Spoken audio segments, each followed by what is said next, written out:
Katakan haleluya. Haleluya. Silakan duduk saudaraku. Shalom. Shalom, selamat Natal saudara ya. Lagi di bulan Natal, walaupun saudara sudah ikut Natal di gereja ini, bahkan enak katanya di tepi pantai ya, berfellowship ya, puji Tuhan. Kenalan, nama saya Boris Manurung saudara. Saya melayani di pusat di English Service ya, jadi kita pastornya saya dan istri saya.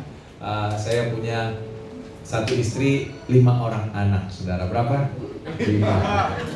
Rame ya saudara ya. Udah gede-gede sih, yang 3 sudah bekerja, yang 2 masih kuliah. Jadi yang paling tua sudah 25 tahun, paling kecil 19 tahun. Puji Tuhan, Tuhan baik. Saya selain melayani sebagai pastor, saya seorang dosen di universitas swasta di Serpong saudara. Itu pekerjaan saya. Puji Tuhan. Nanti kita kenalan lebih lanjut saudara ya. Hari ini saya mau bahas tentang penghormatan. Sama dengan khotbah tadi pagi, kadang-kadang Tuhan kasih beda, tapi hari ini sama saudara ya. Dengan pagi-pagi tadi, saya rindu begini, kita kan memasuki gereja kita itu luar biasa saudara ya. Gereja WTC itu luar biasa, banyak pengajaran dari gembala kita, banyak tuntunan. Kita juga gereja yang berdoa gitu, berpuasa berdoa gitu, punya iman yang kuat. Tapi saya lihat sering kita sebagai anak-anak Tuhan, seperti kita sudah rajin, sudah berpuasa, berdoa, kita seperti nggak menerima itu apa yang kita doakan, apa yang kita imani. Kayaknya ada, kalau kita istilahnya berdoa itu kayak mentok langit-langitnya itu kayak tembaga gitu, kayaknya nggak tembus ke surga gitu. Apa yang terjadi? Aku berusaha hidup kudus sih pastor, aku berusaha hidup benar, bahkan aku melayani sungguh-sungguh, kenapa aku tidak gitu ya. Ini satu kebenaran yang mungkin saya percaya akan memberkati kita, karena ini sesuatu yang kadang-kadang kita nggak kebawa arus, kebawa perasaan. Jadi kita itu tidak menerima yang seharusnya kita terima, yang Tuhan sediakan. Baik, saya baca ayatnya Markus 6 ayat 2-5 saudara. Pada hari Sabat yaitu Yesus mulai mengajar di rumah ibadat, dan jemaat yang besar takjub ketika mendengar dia, dan mereka berkata, dari mana diperolehnya semuanya itu? Hikmat apa pula yang diberikan kepadanya? Dan mujizat-mujizat yang demikian bagaimanakah dapat diadakan oleh tangannya? Bukankah ia ini tukang kayu? Yesus tukang kayu, papanya Yusuf tukang kayu. Saudara Yakobus, Yoses, Yudas, dan Simon. Jadi Yesus itu anak sulung yang dikandung oleh Roh Kudus, tapi anak-anak adik-adiknya itu dari Yusuf dan Maria. Ada berapa itu? Yakobus, Yoses, Yudas, dan Simon. Jadi ada 4 ditulis di sini, 4 saudara laki-lakinya. Dan bukankah saudara-saudaranya yang perempuan ada bersama kita? Artinya mereka yang ngomong ini menikahi saudara perempuan Yesus. Kalau aku gitu menikahi saudara perempuan Yesus, Yesus itu lahir kandungku gitu kira-kira. Kalau orang Batak gitu ya, itu ipar kandungnya. Lalu mereka apa saudara? Kecewa dan menolak dia. Jadi karena mereka tahu, mereka lihat Yesus ini melakukan mujizat. Wah, dan Tuhan Yesus mengatakan perkataan-perkataan yang penuh kuasa, penuh hikmat. Tapi karena mereka tahu, ini aku kenal, ini teman mainku waktu kecil, teman ngejar layangan waktu kecil, teman main kelereng, teman mungkin teman-temannya suka curi mangga tetangga, itu ngikuti gitu kali ya. Bahkan dia makan mangga yang kita curi kali gitu, kira-kira gitu saudara. Pokoknya teman dia tahu tuh, ini tukang kayu kita kenal. Tapi karena dia kenal Yesus, kayaknya dari ayat ini seharusnya dia yang kau kenal cuma sebagai tukang kayu. Gak make sense dia melakukan perkara ajaib ini. Jadi dia kecewa, menolak. Mereka kecewa sama Yesus. Dan kemudian Yesus berkata di ayat di bawahnya, seorang nabi dihormati di mana-mana kecuali tempat asalnya sendiri, di antara kaum keluarganya dan di rumahnya. Ia, Yesus, baca sama-sama 1, 2, 3. Ia tidak dapat mengadakan satu mujizat pun di sana. Jadi Yesus tidak bisa melakukan mujizat di sana, kecuali beberapa orang sakit dengan meletakkan tangan. Nah ini kan cerita kita tahu semua, tahu, kita baca Alkitab, dan mereka juga melihat Yesus itu memberi makan 5.000 orang, ada yang 4.000 juga, itu laki-laki aja saudara ya. Kalau dikali 2 ada belasan ribu orang. Dia membangkitkan Lazarus, membangkitkan anak seorang janda. Dia mengusir setan. Orang yang dikuasai oleh legion yang ribuan orang itu diusir setannya ke babi-babi. Saudara pernah baca di Gedara gitu ya. Itu kok tidak bisa melakukan mujizat di sini. Ini di perikop yang sama. Karena apa? Karena mereka kecewa dan menolak Yesus. Dengan kata lain, mereka tidak menghormati Yesus. Karena dia kenal, aku kenal dia gitu. Aku kenal si kawan itu, udahlah, kawan pemainnya itu. Jadi kita menganggap remeh. Firman Tuhan juga gitu. Kalau kita mendengar firman Tuhan hari ini, atau minggu depan, atau minggu depannya lagi, saudara saya datang ke gereja, saudara dengar, aku udah pernah dengar firman itu. Jadi saudara nggak pasang perhatian yang full, nggak sungguh-sungguh buka hati, itu sama aja dengan ini. Jadi apa yang akan disampaikan itu akan lewat, nggak menjadi berkat buat kita. Kalau kita tidak mau menghormati apa yang Tuhan katakan, apa firman-Nya, apa yang Dia lakukan, bahkan sosok Yesus, kita nggak hormati. Saya percaya kalau kita lagi nyetir, lagi tidur, nggak apa-apa berdoa. Berdoa lagi baringan gitu, hati tuju kepada Tuhan. Tapi kadang-kadang ketika kita datang di hadirat Tuhan, kita nggak bisa tidak pasang posisi yang menghormati. Ya. Jadi istilahnya, mana mungkin kita lagi menyembah tadi saudara angkat kaki sambil garuk-garuk ini. Karena ada di hati kita, aku mau menghormati Tuhan. Saudara datang ke sini, saya nggak minta saudara pakai jas gitu ya. Pendeta nggak minta. Tapi kan kita datang pasti rasa dengan hormat. Kalau mama saya dulu, kalau pas lagi perjamuan kudus Maulon Nabedia, itu pasti bilang, pakai yang bagus baju, rapi. Kalau sanggulnya itu tingkat 3 bisa tingkat 3, tingkat 7 berapa? Pakai emasnya, keluar emas, ya kan? Kalau ketemu orang, apa kabar Eda? Sudah kelihatan emasnya, apa kabar? Nambur itu gak mau kalah, belum emasnya di gigi bukan di tangan. Kabar baik kata dia. Itu kita menghormati Tuhan. Datang. Saya nggak bisa kalau lagi di gereja dimanapun, entah saya pelayan nggak pelayan, nggak bisa saya nggak. Walaupun kata orang, aku nggak ngerasain apa-apa, itu urusan lu bro. Aku sama Tuhan. Hati rasa Tuhan itu ada di mana-mana. Menghormati dia itu penting. Gereja kecil besar gitu kan. Saya melayani gereja yang 10-an jemaat, yang ratusan, yang ribuan, sama. Bahkan di persekutuan cuma berapa orang, sama. Karena Tuhan, kita harus hormati. Kadang-kadang kita nggak bisa menerima apa yang harusnya kita rindukan, bahkan dengan puasa, dengan doa. Kita rajin karena kita lupa kepada siapa kita minta itu. Kepada siapa kita merindukan? Kepada Dia yang harusnya kita hormati. Saya teruskan saudara ya. Ini satu perikop tentang seorang penabur. Matius 13. Saya nggak akan buka ayatnya, tapi ini tentang Tuhan Yesus cerita tentang perumpamaan seorang penabur. Ia menaburkan benih. Benih itu gambaran firman Tuhan. Tuhan Yesus sendiri yang mengartikan nantinya sama murid-murid. Ada yang jatuh di pinggir jalan. Itu yang dipatok burung, hilang, itu iblis ambil, kata Tuhan artinya. Karena orangnya nggak mau menerima gitu.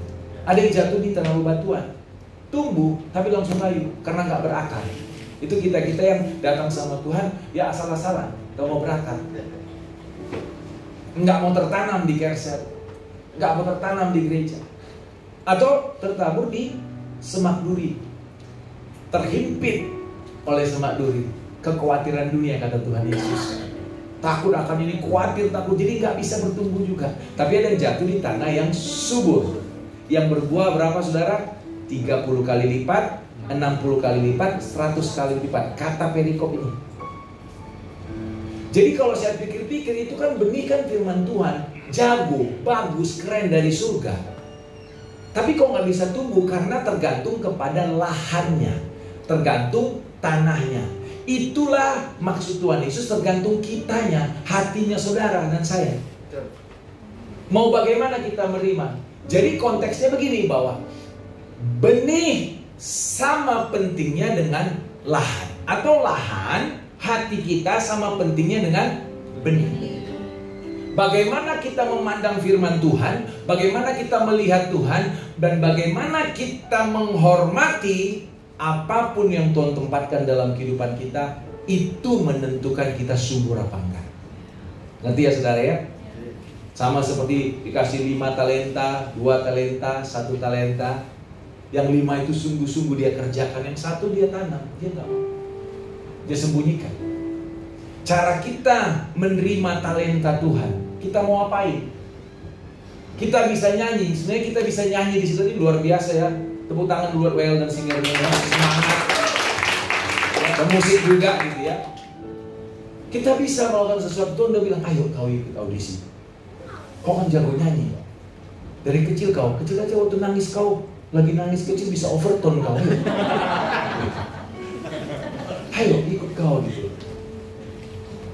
Ya udah, datang, daftar pelayanan. Ada yang bisa apa? Bisa jago kerja IT. Tanya, bisa nggak aku bantu di sini IT? Bagaimana kita menghormati yang Tuhan kasih bagi hidup kita?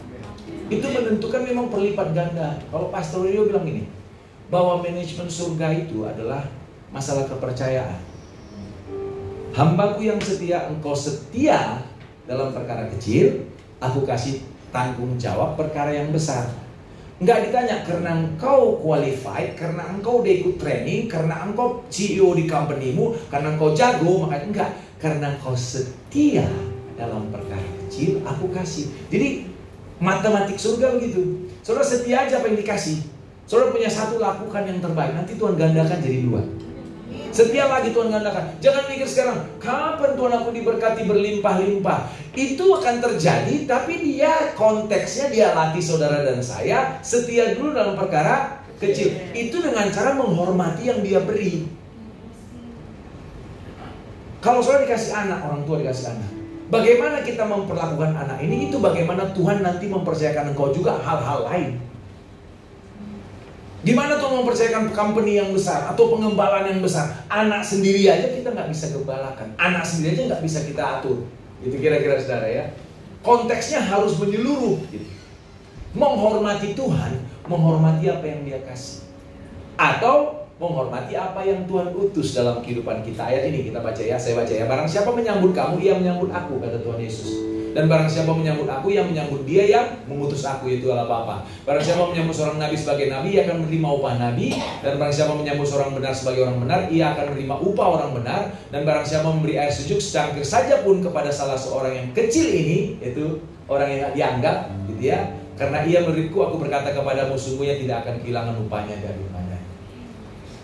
Nah, hari ini saya mau bahas mengenai orang-orang khususnya, saudara. Jadi talenta kita bicara mengenai Nina, mengenai yang lain kita akan bicara. Gembala juga banyak tuh kasih di apa namanya, di YouTube gereja tuh banyak saudara. Tapi saya mau bicara mengenai orang-orang sekarang. Orang-orang mana yang Tuhan taruh dalam kehidupanmu, kehidupanku yang kita harus hormati. Karena apa? Penghormatan yang kita berikan sebenarnya bukan untuk orang yang dihormati. Ya aku senang sih kalau dihormati oleh orang. Tapi itu cara Tuhan untuk membuka pintu berkat bagi kita. Sama seperti gini, bagaimana Tuhan memberkati kita? Hukum Alkitab dengan memberi. Gitu saudara, berilah maka kau akan diberi. Tapi jangan motivasi gitu saudara, dikasih persembahan kayak tadi gitu ya. Aku beri cetiau gitu 1 juta. Jangan mikir Tuhan 60 kali lipat 60 juta nih. Jangan gitu ya, Tuhan gak suka itu. Tuhan gak suka hitung-hitungan. Tapi hukumnya harus terjadi. Kalau saudara memberi, saudara akan diberi. Kayak gitu. Jadi waktu kita memberi hormat kepada firman Tuhan, firman itu akan memberkati.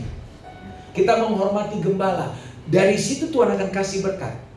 Pengurapan kah, berkat-berkat promosi kah, termasuk nanti orang-orang lain. Satu persatu kita akan bahas, saudara. Yang pertama adalah leaders, pemimpin.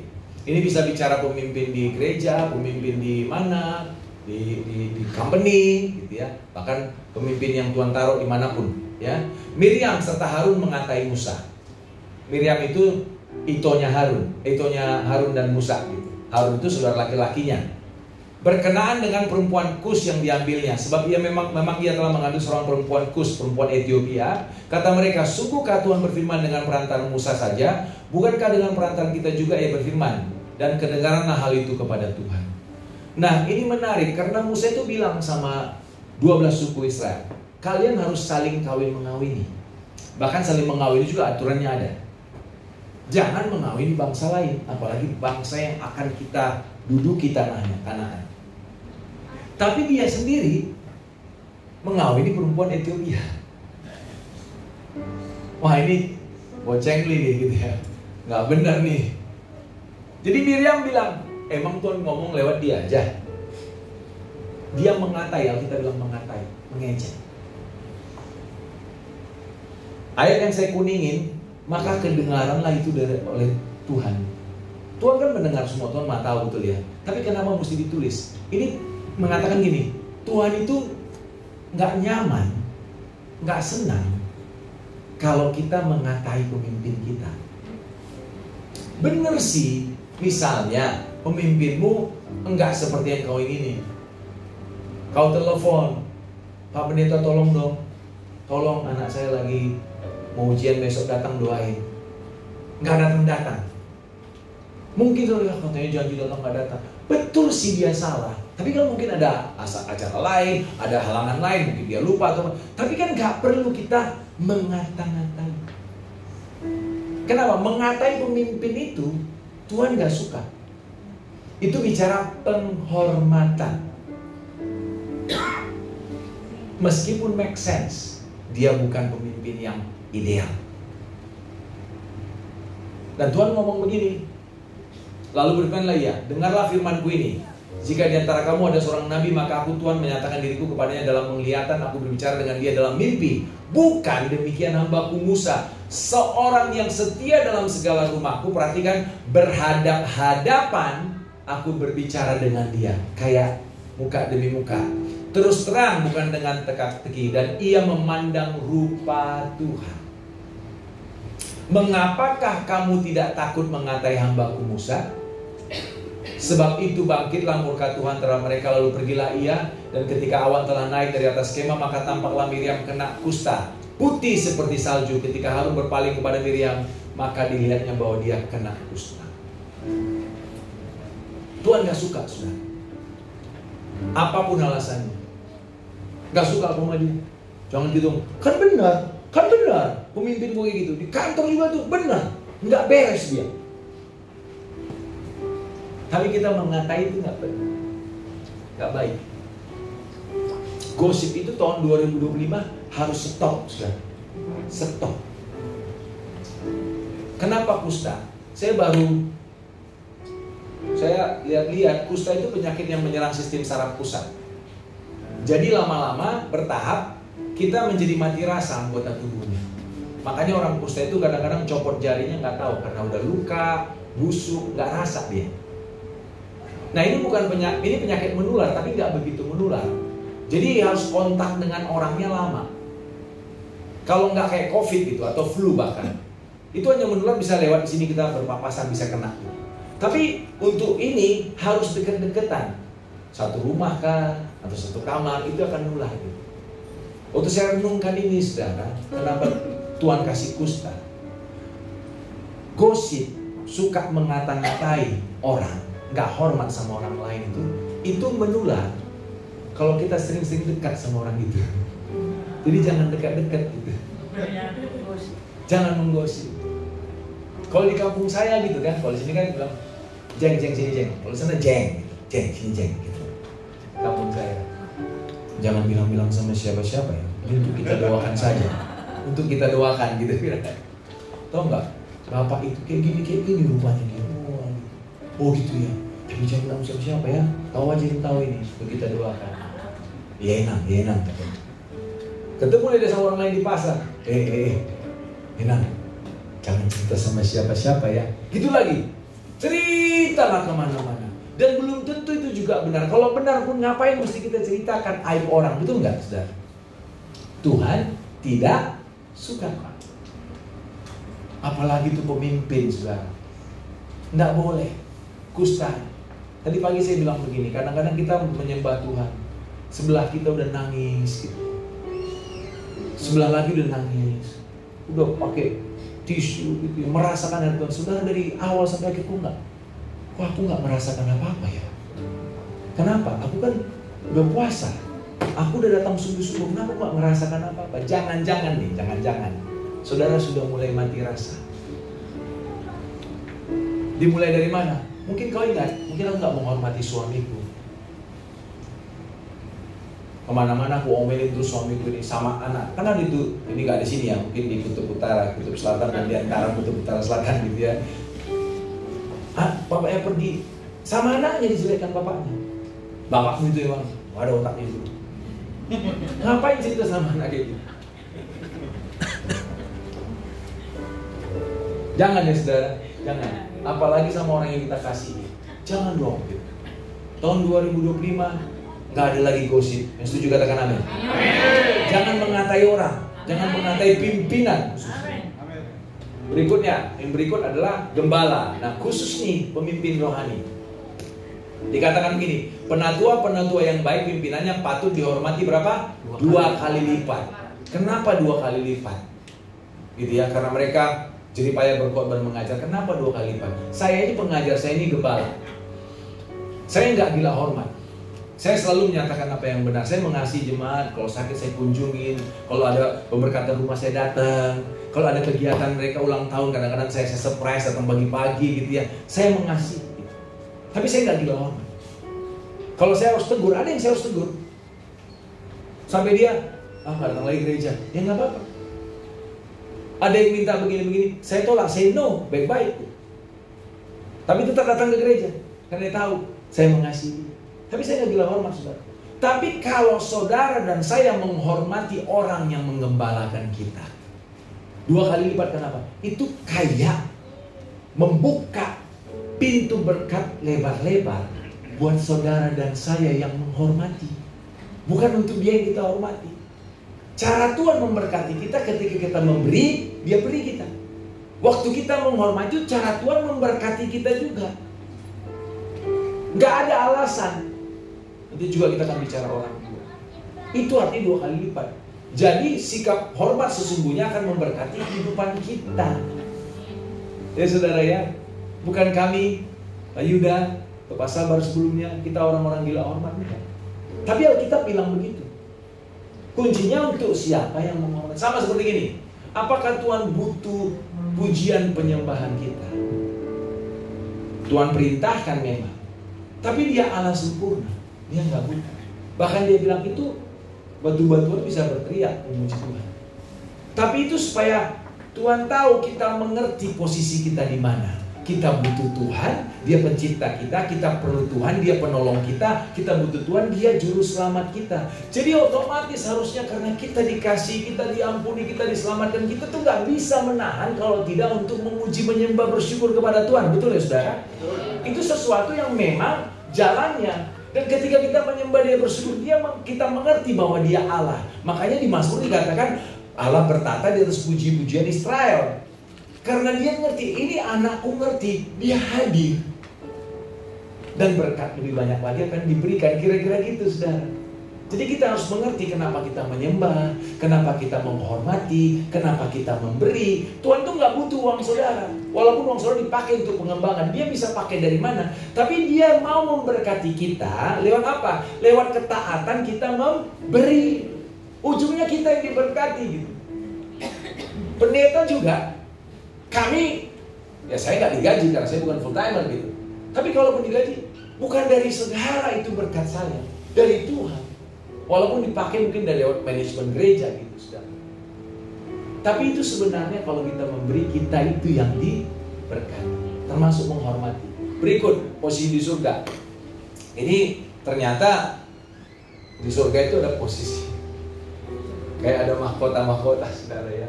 Ini Yohanes Pembaptis. Di dalam penjara Yohanes mendengar tentang pekerjaan Kristus, lalu menyuruh murid-muridnya bertanya kepadanya, engkaukah yang akan datang itu atau haruskah kami menantikan orang lain? Tanda tanya. Yesus menjawab mereka, pergilah dan katakan kepada Yohanes apa yang kamu dengar dan kamu lihat. Orang buta melihat, orang lumpuh berjalan, orang kusta menjadi tahir, orang tuli mendengar, orang mati dibangkitkan. Dan kepada orang miskin diberitakan kabar baik. Dan berbahagialah orang yang tidak menjadi apa saudara? Kecewa dan menolak. Itu sama seperti ayat yang pertama kita baca. Jadi Yohanes Pembaptis itu sepertinya kecewa dia. Dia mulai meragukan siapa Yesus. Padahal waktu Yesus lewat, dia bilang sama murid-muridnya, lihat itu anak domba Allah yang akan menghapus dosa dunia. Terus waktu Yesus datang mau dibaptis, Yohanes Pembaptis bilang, jangan Tuhan, aku nggak layak membaptis engkau. Bahkan membuka tali kasutmu aja aku nggak layak. Tapi Yesus bilang, baptislah karena supaya digenapi rencana Tuhan. Dia sendiri melihat. Cuma dia di penjara, mulai dia mikir, kok aku yang katanya mempersiapkan jalan bagi juru selamat, yang suara yang berteriak-teriak gitu, yang bersorak-sorai mempersiapkan jalan bagi juru selamat, kok aku di penjara? Mulai kecewa, mulai ragu, jangan-jangan bukan dia ini. Padahal dia udah menerima revelation, menerima kewahyuan. Kita juga mungkin begitu saudara. Tahun 2025, nanti Pak Yuda bekerja sini, ayo dong pelayanan. Tadi saya bilang ayo, talenta saudara apa? Mulai melayani. Begitu saudara mulai melayani, sungguh-sungguh sama Tuhan, berpuasa dan melakukannya, tiba-tiba kayaknya ada banyak masalah. Saudara mungkin kena sakit, di kantor ada masalah, kekurangan uang, ditinggalin pacar gitu. Kenapa ya setelah aku melayani kok aku ngalami ini? Jangan-jangan gak benar nih. Mulai kecewa, mulai ninggalin Tuhan. Kok salah pelayanan-pelayanan lebih enak dulu aku waktu gak pelayanan. Nggak ditanyain, setelah aku pelayan ditanyain kemana kau, ya, lu nggak pernah ditanya aku bisa suka-suka. Jangan saudara, jangan seperti Yohanes. Dan Yesus ngomong begini tentang Yohanes Pembaptis, aku berkata kepadamu sungguhnya di antara mereka yang dilahirkan oleh perempuan tidak pernah tampil seorang yang lebih besar daripada Yohanes Pembaptis. Namun yang terkecil dalam kerajaan surga lebih besar karena tidak menghormati, karena kecewa dan menolak. Jadi kalau menolak Tuhan itu kayak aku nggak percaya, jadi nggak memberikan penghormatan yang sesungguhnya. Next, berikutnya adalah orang tua. Anak-anak perhatikan ini, tapi orang tua di sini kalau masih punya orang tua juga perhatikan ya. Nuh menjadi petani, dialah yang mula-mula membuat kebun anggur. Setelah ia minum anggur, mabuklah ia dan ia telanjang dalam kemahnya. Maka Ham bapa Kanan itu melihat aurat ayahnya, lalu diceritakannya kepada semua saudaranya di luar. Sudah itu Sem dan Yafet mengambil selai kain dan membentangkannya pada bawah mereka berdua. Lalu mereka berjalan mundur, mereka menutupi aurat ayahnya. Kok setengah ya? Hilang ya setengah ya? Bisa ya? Saya baca aja ya, Kejadian 25. Kepotong gitu. Oh di sini ada ya. Saya lihat di sini, saya baca sini aja saudara. Menutupi aurat ayahnya sambil berpaling muka sehingga mereka tidak melihat aurat ayahnya. Setelah Nuh sadar dari mabuknya dan mendengar apa yang dilakukan anak bungsunya kepadanya, berkatalah ia, terkutuklah Kanaan. Hendaklah ia menjadi hamba yang paling hina bagi saudara-saudaranya. Jadi terkutuklah Kanaan. Waktu saya baca ini saya kaget. Karena yang ngomongin tentang bapaknya, dia lihat bapaknya, lihat kemaluan bapaknya, dia pergi. Bukannya ditutupin. Kalau dia mengasihi bapaknya, kenapa bapaknya ditutup gitu? Malah keluar cerita sama abangnya, sama adiknya, sama abang-abangnya. Itu bapak itu nggak tahu omongannya apa saudara ya. Tapi yang pasti seharusnya ditutupin. Dia malah ngomongin, itu bapak itu telanjang. Begitu dengar Sem Yafet, dia ambil kain jalan mundur. Menghormati bapaknya, ditutup supaya nggak kelihatan. Cuma yang saya heran, Nuh itu bilang begini, terkutuklah Kanaan. Nanti saudara baca ya, nggak kelihatan. Terkutuklah Kanaan. Padahal yang melakukan itu siapa? Ham. Saya pikir ini salah cetak. Saya buka bahasa Inggrisnya, benar sama gitu. Tapi Tuhan kasih hikmat bagi saya gitu. Kita itu kalau ngomongin orang atau perlakuan kita di rumah, anak-anak kita itu melihat sifat kita yang suka ngomongin bapak kita, abang kita, itu tuh anak-anak lihat dan dengar. Tahu kau saudara, dia mungkin nggak komentar, tapi dia nangkap. Dia akan melakukan. Tadi pagi saya cerita gini, ada seorang anak kisah, dia lagi bikin meja, dilihat mamanya, ngapain kau lagi bikin masak-masakan untuk makan, meja makan? Oh ya ada kursinya, siapa di sini? Aku di sini, di sini, sini. Dia terus mama papa mana? Mama papa di ujung sana aja. Udah aku lihat dan rupanya mereka kalau makan, dia punya opung boru, dia punya popo, karena udah Alzheimer, udah nggak bisa gini, sengaja ditaruh di ujung supaya nggak ganggu meja makan. Anaknya kan lihat, nggak komentar sih. Tapi dengan lihat anaknya ternyata main meja-meja makanan, dia udah berpikir, nanti mama aku nggak di situ, di ujung. Mamanya dengar itu kan bertobat ya. Aduh. Mungkin kita di rumah juga gitu, saudara. Orang tua. Kalaupun kita udah kelewatan, masih bisa bertobat, saudara. Jangan biasakanlah ngomong orang di rumah itu yang enggak. Kalau diomongin itu sesuatu yang konstruktif, bagus gitu. Misalnya, Bang, sama anak saya gitu, Bang, itu layarmu ada gini-gini, kita bantu ya kadang-kadang. Nah itu apa? Tapi jangan sengaja ngomongin Pak. Apa yang kita lakukan sama orang tua kita itu bisa turun ke anak kita. Itu yang terjadi kepada Kanaan. Dia lihat bapaknya. Spirit ini spirit, saudara. Jadi tidak menghormati itu spirit ya. Udah biasa nggak menghormati. Setiap kali ada orang datang, nggak mau menghargai orang lain, nggak mau menghormati. Ada ibu-ibu gitu bersyukur dia uangnya nggak banyak, dia cerita di punguannya, perkumpulannya. Inam, puji Tuhan, kenapa anakku bisa diterima di universitas swasta di sini gratis bah, beasiswa bah. Aduh senang kali udah ada uang mau nyekolahin dia, tapi diterima. Kita kan harusnya dengar itu, si nanging sampai kita mesti aduh puji Tuhan ya. Kalau gak ada uang untuk uang jajan dia, kasih tahu aku. Tapi kan kadang-kadang kayak gitu kan. Oh diterima di universitas swasta ya anakmu ya? Oh anakku lebih lagi katanya. Anakku di universitas negeri gratis kata gitu. Inang yang satu lagi wah swasta negeri. Wah anakku diterima di luar negeri kata gitu. Yang satu lagi nggak mau kalah. Wah swasta negeri luar negeri. Wah anakku sampai di luar angkasa dia diterima. Gak mau kalah. Saya mau tanya saudara, inang-inang tadi yang pertama cerita, kira-kira kalau ada hal lagi dia mau cerita nggak sama mereka? Enggak ada. Kapok. Kita kan harus menghargai, menghormati orang yang cerita sama kita, bukan sombong-sombongan, betul kan? Jadi kita merangkul orang lain. Ini firman Tuhan, nggak kelihatan lagi ya? Oke. Apanya layarnya Mat? Enggak apa-apa. Nah, saya baca aja ya. Nah, sini kita. Jadi ada Keluaran 20:12. Bilang begini, ini ayat yang udah kita sering baca.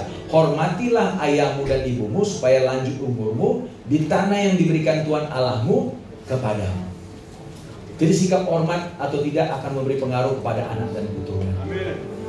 Hormati orang tua ya. Kalau ada, saya mau cerita tapi nanti kepanjangan waktunya untuk yang orang tua. Nanti yang anak aja saya cerita kesaksian saya. Cuma begini, kalau punya orang tua masih ada, aduh, saya rindu sama bapak mamaku, rindukan. Masih ada kesempatan saya dulu membahagiakan mereka, tapi tetap aja saya rindu. Udah nggak ada, kadang-kadang udah meninggal bapak saya, udah 12 tahun meninggal, mama saya udah 2 tahun meninggal. Tapi kadang-kadang saya rindu, ini nggak pulang kampung kita, karena nggak ada lagi di sana, di Siantar, nggak ada lagi. Jadi ngumpul di rumah, Siantar di Rindam, di samping Rindam di Jalan Singa itu. Situ masih ada rumah, jadi anak bapak udah aku yang tinggal di situ sekarang. Jadi kalau masih punya orang tua, ayo datang sekali-sekali. Saya pernah baca satu. Ya. Suara saya dengar nggak, saudara ya? Nggak ada yang bisa menghentikan kita memberitakan firman Tuhan ya? Cek satu. Jadi saya dengar cerita gitu. Jadi seorang wawancara nanya sama laki-laki ini. Bapakmu masih hidup? Nggak ada. Yang hidup siapa? Mamamu ya, mamamu. Udah berapa usianya? 65 tahun. Berapa kali lah kau setahun mengunjungi mamamu di luar kota, di tempat dia tinggal? Ya mungkin pasca sekali, Natal sekali, 2 kali setahun lah. 2 kali setahun. Kira-kira 65 tahun, mamamu nanti hidup berapa tahun lagi ya? Kira-kira, ya mungkin 5 tahun lagi lah. Dia udah renta gitu, udah tua. Jadi 70 tahun, ya 5 tahun lagi. Berarti kalau kau 2 kali setahun jumpa sama mamamu, berarti cuma 10 kali lagi kau ketemu dia. Baru dia mikir, Iya ya, cuma 10 kali lagi aku bisa ketemu sama mama. Langsung diubahlah jadwalnya. Sebisa ada waktu kosong dia kunjungi mamanya. Nah pertanyaannya buat kita gitu, udah bagaimana orang tua kita? Ayo. Dan kami, aku udah punya anak gitu, yang sudah punya anak sini, kerinduan gitu. Kadang-kadang kalau ditelepon anak itu, "Pak, apa kabar?" Cuma nanya dia, "Pak, apa kabar?" Bahkan nggak nanya, "Pak, udah habis uang belanjaku." Itu pun masih senang, udah masih ditanya gitu. "Udah habis uang belanjaku, kirim lu tambah lagi." Ya, itu sering terjadi hampir tiap bulan itu. Ya gitu ya, kirimlah. Siapa habis? Iya banyak kali tadi praktek kuliah ini banyak gitu. Senang kita ditelepon anak. Jadi kalau masih ada orang tua, ayo datangilah kalau bisa. Kalau tidak, telepon lah. Amin. Amin saudara. Amin. Karena itu Tuhan mau. Itu ayat itu nggak ada matinya ini ayat. Hormatilah ibumu supaya lanjut umurmu. Lanjut itu bukan panjang umur doang, diberkati. Lanjut itu long life, blessed life gitu. Di tanah yang diberikan Tuhan Allahmu kepada. Ya saudara ya. Yang terakhir ini kita bicara mengenai anak ya. Tentu ada suami istri juga. Suami itu harus mengasihi istri. Katakan amin suami-suami. Amin. Istri itu harus menghormati suami. Katakan istri. Amin. Tapi di ayat 1 Petrus dikatakan juga supaya suami-suami itu menghormati istri. Supaya jangan terhalang doamu. Ada ayatnya itu. Ayo suami-suami hormati istri. Hormati istri. Dalam konteks menghargai.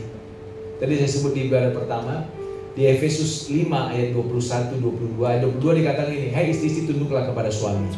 Di ayat 21-nya, "Hendaklah kalian saling merendahkan diri."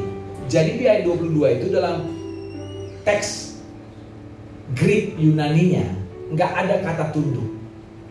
Dia memakai kata kerja di ayat 21. Jadi, "Hendaklah kalian saling merendahkan diri." Terus ayat 22-nya, "Istri-istri kepada suami." Jadi nggak ada kata tunduk. Jadi tunduk itu kata merendahkan diri dipakai. Jadi sebenarnya kita semua itu harus saling merendahkan diri satu dengan yang lain. Tapi khusus istri itu tunduk kepada suami ditekankan. Kenapa? Karena suami-suami itu itulah sifat dasarnya dihormati. Terus ada ayat, "Hai suami-suami, kasihilah istrimu." Semua orang harus saling mengasihi. Tapi kenapa suami khusus mengasihi istri? Karena istri kebutuhan dasarnya adalah dikasihi. Ada satu buku bagus banget Emerson itu mengenai love and respect, hormat dan mengasihi. Suami harus mengasihi, istri harus menghormati. Itu yang membuat rukun keluarga. Jadi suami juga harus menghormati istri. Nggak susah kok Amang menghormati istri itu. Istri kan suka ngomong. Ya kan suka ngomong. Karena memang katanya orang ahli psikolog bilang bahwa perempuan itu harus ngomong 15.000 kata sehari. Laki-laki harus cuma 5.000 cukup lah atau 10.000. Jadi kalau kita pulang dari kantor kan dia sibuk kerja, masak, beresin rumah. Jadi belum banyak ngomong dia. Kalau kita kan banyak ngomong di kantor. Gak ketemu orang, dia ngurusin anak, makan cuma merepet sama anak. "Mandi kau," gitu. "Makan kau," gitu ya. Cuma sedikit-sedikit ngomong gitu ya. Jadi kalau kita pulang dia mau cerita itu. "Pak, istri sering tuh kalau udah pulang, saya udah tahu, saya siap dengar." Dia cerita mulai dari tukang sayur, tukang sampai kawannya, itu cerita dia. Tahu nggak Pak? Tukang sayur itu situ. Dulu kan dia udah punya sepeda motor dia. Udah dijual lagi sepeda motornya karena dia untuk mau lebaran gitu. Cerita. Yang nggak penting diceritain. Itu yang satu ikat bayam dulu 2.500, sekarang udah 3.500 loh Pak. Nggak penting banget ya, ngapain gitu. Tapi kita dengar kan. Nah cara menghormati istri juga begitu. Selain saudara bilang, "Nah apalagi yang perlu mau dibeli ini ku beliin." Itu senang gitu. Apa yang perlu ditransfer ini ku transfer, itu senang dia itu. Sesekali kadang-kadang kita perlu juga ya suami-suami kalau ada berkat gitu. "Mah, udah ada uang belanja udah, ini aku kasih lagi tambahan. Pergi lo ke salon dulu kau, pergi ke salon. Krimbat dulu, amin." Pergi ke salon gitu ya. Ya, pergi ke salon. Kayak kemarin kayak sore, aku pingin potong rambut, aku temani istri potong rambut. Begitu saya dia potong rambut, aku temani dia potong. "Makasih ya Pak ya, makasih ya." Gitu. Ada dia kan. Itu menghormati sudah. Bukan artinya gini, kan Alkitab bilang istri yang menghormati suami, tunduk kepada suami. Iya, itu adalah konteks bagaimana kebutuhan suami. Tapi suami perlu menghormati istri, menghargai, dihargailah. Tadi saya bilang juga bahwa Allah Bapa, Allah Anak, Roh Kudus itu tuh sama. Udah dari kekekalan sampai kekekalan ada, sama posisinya. Cuma perannya beda. Allah Bapa mengutus anak, Allah Anak, dan Allah Bapa mengutus Allah Roh Kudus. Sama suami istri. Itu sama di hadapan Allah, posisinya sama, cuma perannya beda. Satu kepala, satu penolong. Jadi jangan kayak berkuasa bos gitu suami. Enggak. Sama harus menghormati supaya doamu dijawab. Yang terakhir ini anak-anak. Ayatnya nggak ada muncul, tapi saudara tahulah. Orang bapak-bapak, janganlah sakiti anakmu. Hargai anak-anakmu. Saya punya anak 5. Anak nomor 1 saya itu punya namanya SAD, Society Anxiety Disorder. Jadi dia kekurangan serotonin. Jadi kalau di tubuh itu ada dopamin, endorfin, oksitosin, sama serotonin. Ini hormon-hormon yang penting, hormon-hormon baik. Nah kalau dia kurang serotonin itu berhubungan dengan menghadapi orang. Oksitosin kalau suka dipeluk tuh senang, oksitosin keluar. Dopamin ada pencapaian. Endorfin kalau kita bahagia, endorfin keluar. Nah serotonin itu dia butuh itu ketika dia ada tekanan dari orang, menghadapi orang yang menekan dia itu kurang serotoninnya. Jadi gampang sekali stres. Bisa kita lagi senang gitu ya. Dia bisa pulang ke rumah setengah jam lagi langsung udah kelihatan mutung gitu pikirannya. Apalagi dia overthinking orang. Jadi ini anak waktu mau ngerjain skripsi bagus nilainya, bagus. Pas di sini nggak mau ngerjain skripsi. Jadi dia kayak nggak mau aja. Kenapa nak? Gak tahu pak. Kalau aku dengar kata skripsi aja mau meledak kepalaku. Jadi dia tuh termasuk yang perfeksionis. Jadi dia ngebayangin kalau aku karena pintar kan. Ngerjain ini, nanti aku ini, nanti kalau tanyain ini. Jadi udah mikir jauh, nanti itu jadi masalah. Udah lah, gak usah dikerjain. Jadi belum dikerjain, gak kerjain sampai 1,5 tahun. Sampai dia bilang, udah lama aku gak usah bayar uang kuliahku lagi. Kalau dia pintar, IP-nya 3. Tadi pagi saya kesaksian yang lain ya, tentang dia juga 3,8, pernah tuh 4 IP-nya gitu. Kapan kerja itu? Saya sampai berdoa sama Tuhan cuma nangis. Suatu hari dia bilang sama saya, Pak, boleh nggak, please, jangan tanya-tanya tentang skripsi. Gimana seorang bapak gitu. Tapi saya janji, oke aman. Karena 12 tahun lalu Tuhan bilang sama saya, kasihi anakmu seperti aku mengasihimu, Boris. Aku mengasihimu kan, ya Tuhan. Walaupun kau kadang-kadang ngawur kan, Boris. Iya Tuhan, Tuhan baik. Tahu nggak kenapa aku mengasihimu, Boris? Kenapa Tuhan? Karena kau anak. Wah, saya nangis dengar itu. Terus Tuhan bilang, lakukan yang sama si Duan. Jadi sejak 12-13 tahun yang lalu saya bilang sama si Duan waktu SMP dia, kau lakukan yang terbaik apa? Yang baik. Hasilnya jelek, Papa tetap sayang kamu. Hasilnya bagus, Papa tetap sayang kamu. Tapi Papa sayang kamu bukan karena hasilmu bagus atau jelek, tapi karena kau anakku. Because you're my son. Begitu terus, anak-anak semua yang lain begituin. Semuanya tahu itu. Kalau ada yang berhasil, dapat duit, dapat apa nih? Saya bilang, Abang bangga sama kamu, tapi bukan karena kamu berhasil loh. Iya tahu, karena aku anak Papa, karena aku your daughter, karena aku your gitu ya, gitu-gitu. Nah anak kami ini ngomong gitu, jangan kasih skripsi. Tadi saya pagi cerita yang lain tentang dia. Ya udah, oke. Kerja cuma nangis. Sampai suatu hari temennya yang udah lulus duluan bilang sama dia, Du, namanya Duan, Du, bantu aku kerjaan kantor nih katanya. Dia IT, programming. Boleh. Anakku pintar soalnya memang, bantunya. Kalau udah kerja kawannya. Oh, boleh nggak aku lihat skripsimu? Kata dia. Yang kau lulus kemarin. Dikasih. Pas dia lihat, komentar dia sama maknya. Mah, dia ini skripsi kawanku nih. Ini salah. Kok bisa lulus dia ya? Jadi punya pikiran yang jalan sendiri. Ternyata yang kayak gini aja lulus. Kenapa mesti aku khawatir? Nggak sampai setelah 1,5 tahun dia datang sama aku. Januari aku ingat tuh, tahun 2022. Pak, udah aku selesaikan skripsi, udah aku kasih sama dosen aku. Nangis lah saya, saudara. Nangis saya. Saya bilang, aku bersyukur. Nggak aku paksa, aku tekan, aku marahin dia. Walaupun hati itu gimana sih, tinggal dikit lagi ya Bang. Gitu. Pak dia bilang, jangan bayar uang kuliah aku, biar aku drop out aja. Mamanya bijaksana juga bilang sama saya, udah enggak nak, papa mama aku tanggung jawab mama. Sampai 7 tahun kau kita biaya uang kuliah. Sampai kau nanti udah gak bisa lulus, ya udah kita tetap bayar. Karena Tuhan bilang apa? Kasihi, hargai anakmu. Anak-anak kita ini punya pergumulan yang lebih berat dari kita waktu dulu ya saya. Karena sosial media dan lainnya. Tugas kita sebagai orang tua menerima mereka, menghargai mereka, dalam konteks menghormati mereka juga. Saudara. Pernah itu waktu kuliah dia ya, bilang lagi khotbah pendetanya gitu. Sampai bilang, mana ya belum kau transfernya, kata dia. Saya tadi cerita pagi waktu dia kuliah, anak saya itu, saya pulang kampus, saya pulang dari ngajar, saya sampai rumah malam-malam lagi teleponan istri saya sama dia. Ini ngomonglah sama bapakmu katanya. Saya ambil teleponnya. Kenapa bang? Bilang, enggak ini pak, mama maksa terus cerewet kali, suruh aku gereja.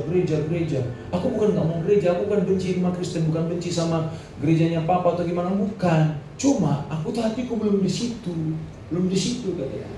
Terus saya bilang, anak-anak gitu sekarang. Jadi ini mungkin pengalaman mirip-mirip kita ya. Walaupun saya pendeta nih, istri saya juga pendeta saudara. Tapi saya nggak malu cerita, karena saya tahu anak saya punya masanya nanti, dia akan dilawat Tuhan. Jadi saya bilang begini, bang, papa mama itu udah kenal Tuhan, mengalami Tuhan, kayaknya nggak bisa hidup tanpa Tuhan. Papa juga rindu dan mendoakan kalian semua anak-anak papa kamu dan adik-adikmu percaya Tuhan, bahkan melayani Tuhan. Tapi kalau hatimu belum pun bang sekarang, it's okay, I still love you. Aku masih sayang sama kamu. You know why? Kau kenapa? Because you're my son. Tiba-tiba diam. Kok diam dia? Rupanya nggak berapa detik kemudian saya dengar dia terisak-isak nangis. Makasih ya Pak, I love you too. Hubungan kami baik walaupun dia bergumul tentang Tuhan. Karena otaknya jalan sudah. Mikirnya panjang. Skripsi aja belum dikerjain, udah gak mau ngerjain. Kenapa? Udah mikir jauh kali. Nanti aku ditanya dosenku begini gimana? Belum dikerjain malah. Sayangin anak-anak kita ya Bapak Ibu ya. Berharga mereka di mata Tuhan. Yuk bangkit berdiri sama-sama. Yang tadi ya. Haleluya. Kita akan doa sama-sama. Telah mati dan tinggalkan cara hidupku yang lama, semuanya sia-sia dan tak berarti lagi. Hidup ini ku letakkan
Boleh tundukkan kepalamu, tutup matamu saudara. Kau dengar firman Tuhan barusan.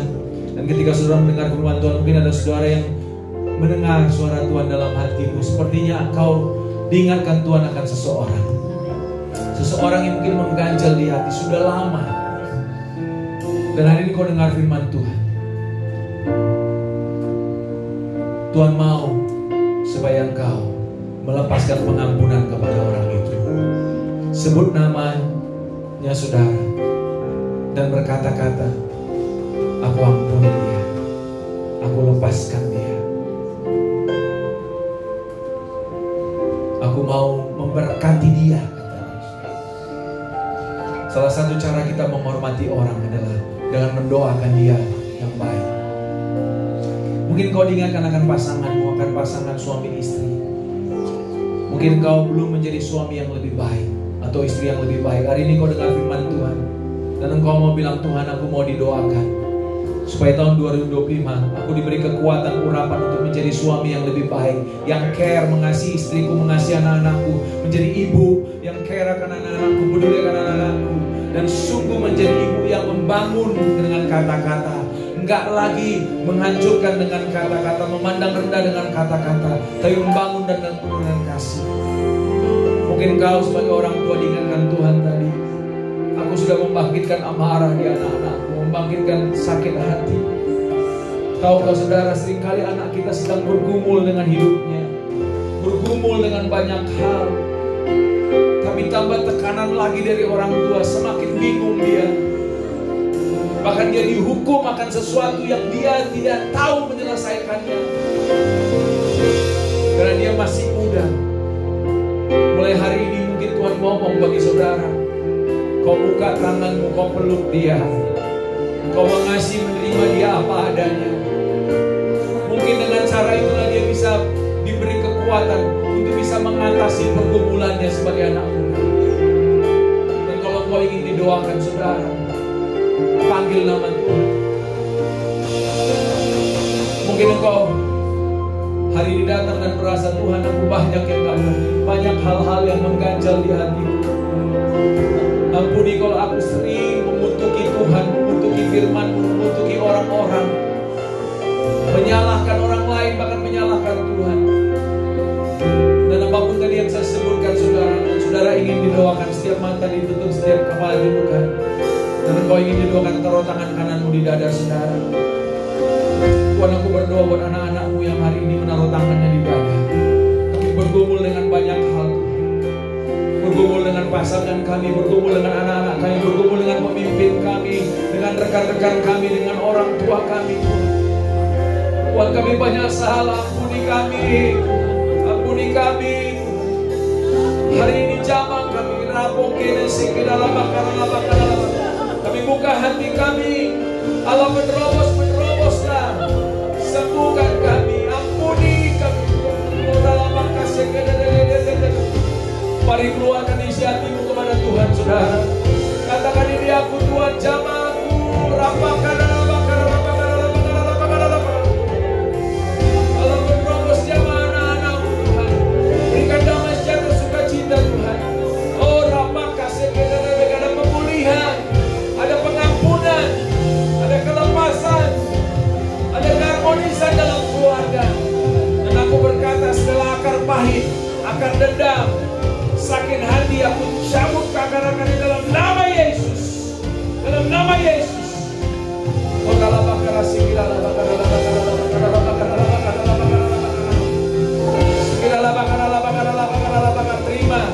Terima pemulihan saudara. Terima pengurapan. Terima dalam nama Yesus. Allah menerobos jamah anak-anakmu Tuhan. Anak-anak, ampuni orang tuamu, hormati orang tuamu. Ya, mungkin mereka gak ngerti, mungkin mereka jadi kasar, engkau tidak merasa dikasihi. Ampuni mereka dan berkati orang tuamu, berkati orang tuamu dalam nama Yesus.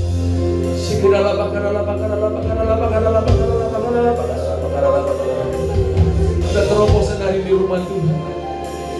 Berkati ya Allah, berkati ya Tuhan. Terima kasih Pak, jamaah.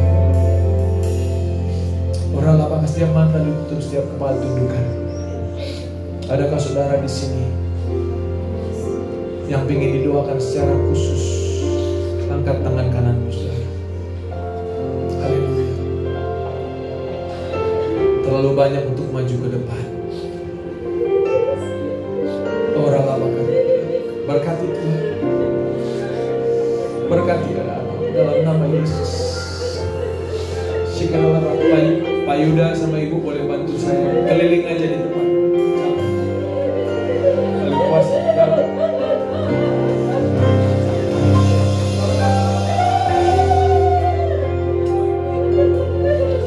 Boleh pengerja bantu doa. Sama dalam nama Yesus. Bantu doain aja yang angkat tangan. Sama dalam nama Yesus. Ada kuasa Tuhan.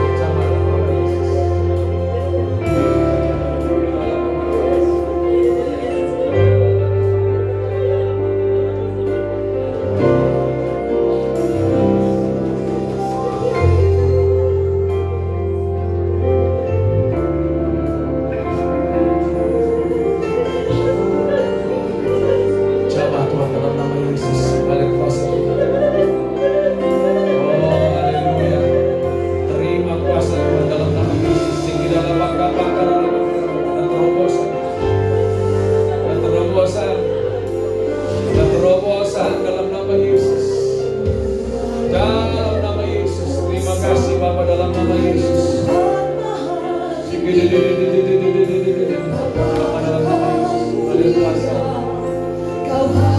Ya Bapa yang baik dan tidak berubah, terima peluk anak Tuhan, peluk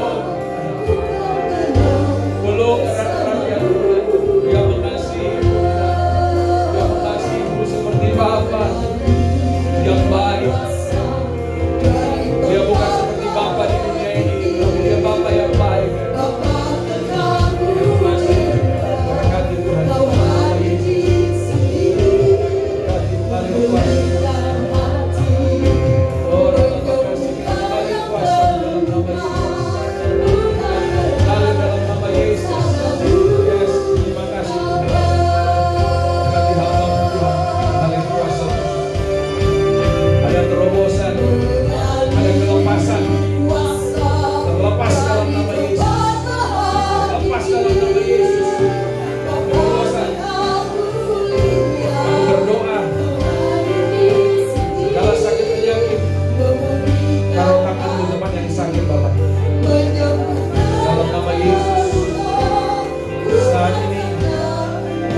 Berkata oleh bilur-bilur Yesus, sakit pergi,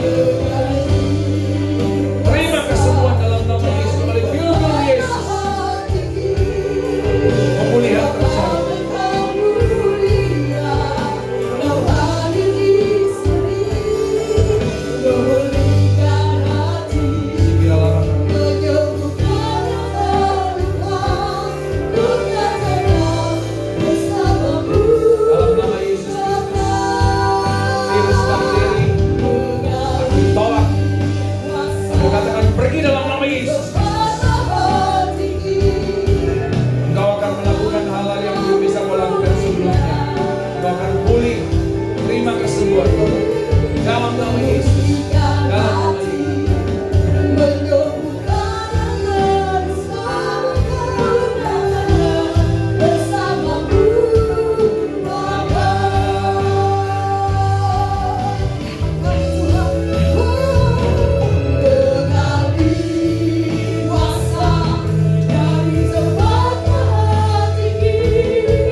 jamah setiap anak-anak. Kau sendirilah Roh Kudus yang menemani, memeluk anak-anak Tuhan. Kami bertobat Tuhan, benar-benar bertobat. Masuki tahun 2025 kami semua mau sungguh-sungguh cari Tuhan, menjadi pribadi-pribadi yang mengasihi, menghormati firman-Mu, menghormati orang-orang yang Tuhan taruh di hidup kami. Dan kami tahu tahun 2025 kami akan Tuhan buat naik, tidak turun, menjadi kepala, tidak menjadi ekor. Kami sembuh pulih, ada hal-hal baru terjadi. Bahkan gereja kami WTC Cilegon akan berbeda, akan datang jiwa-jiwa. Ibadahnya akan menjadi 3 kali, menjadi 4 kali dalam nama Yesus. Haleluya, haleluya.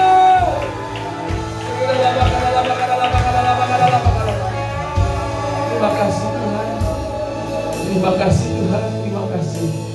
Berkati kami, berkati anak-anak-Mu. Kami mau selesai ibadah ini Tuhan, tapi terus aku mau berdoa biar setiap keluarga-keluarga dipulihkan. Amin. Pernikahan-pernikahan dipulihkan, hubungan orang tua dan anak dipulihkan, gereja Engkau buat berbeda Tuhan. 2025 berbeda Tuhan.